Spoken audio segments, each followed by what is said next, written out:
A child is a completely helpless victim. There's nothing they can do to the person hurting them, and they need adults to take their side. It's the hidden secret. 1 out of 5 girls and 1 out of 6 boys will be sexually abused by the time they're 18, and most do not tell. A 7-year-old, a 4-year-old girl, she has no choice as to what's happening to her. And if adults don't step in and understand that this is happening, I know you guys have the statistics on it, but it is widespread. The children that we see, they are very strong. First of all, for coming to talk to us in the first place. They are strong, strong-willed. They still want to strive and survive this traumatic situation. We provide counseling for children who have been sexually abused or physically abused. We also provide counseling for children who have been a part of a violent crime. Where do you like to go? Family Resource Center was the first family resource center in the state of Mississippi. It was opened in 1994. People came here and they talked to me about adding a children's advocacy center here. From there, we called National Children's Alliance and we were funded a developing grant, which was approximately $30,000. Within a year, the Family Resource Center, we were an accredited center with the National Children's Alliance. Allegations come up that a child has been sexually abused or felony physical abuse, they are going to be referred to have a forensic interview done. The interviewer, along with the law enforcement and the child protection worker, will sit down because they're watching the interview, and they will come up with a plan. If the child disclosed, okay, they need this type of therapy. The forensic interview is only the first step.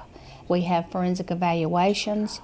We refer children to child psychologists, some to child psychiatrists, some to counseling social workers. These children have to heal, and it takes a long time. We've had laws that have been legislated through our lobbyists there in Jackson that have allowed us to use the kinetic interviewing actually in trial cases. And so whenever you have that on video and they can see the actual child when it took place, that's where it helps our case, and this facility allows us to have that, bring that innocence to the courtroom. Here you interviewed Jim Johnson with the Sheriff's Office. He does a great job. It's a priority. And it comes down to local officials, what they emphasize. And I think Penn State really brought a light onto what's really going on. And it's in every community, it's in every town. And it's a crime that affects the child's life forever. Without them telling their story, nothing could be done. I was abused as a child, and I really wish somebody sat down with me and talked with me about what happened and just gave me that voice and that opportunity to say, you know, somebody's listening and they can hopefully help you through this change. And it's hard. But a lot of times these kids may not understand that, but they know that you are here to listen to them, and that's exactly what I'm going to do.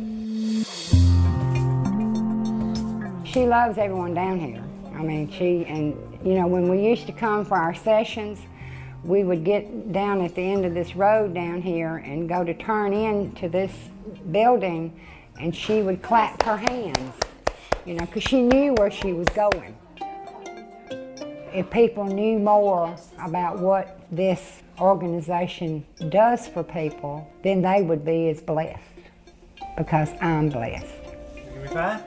When you have a child that gets to be 25 years of age and they come back to you and they tell you thank you, and they tell you it was because of you and the trust that we put in your department and the help with the Family Resource Center, this is my husband or this is my wife and these are my kids, you know that you're making a difference. Every child that comes in here has at least hope for the future. You know that they have a place to go, you know that they've got to tell their story, and you know that there is help for them after today.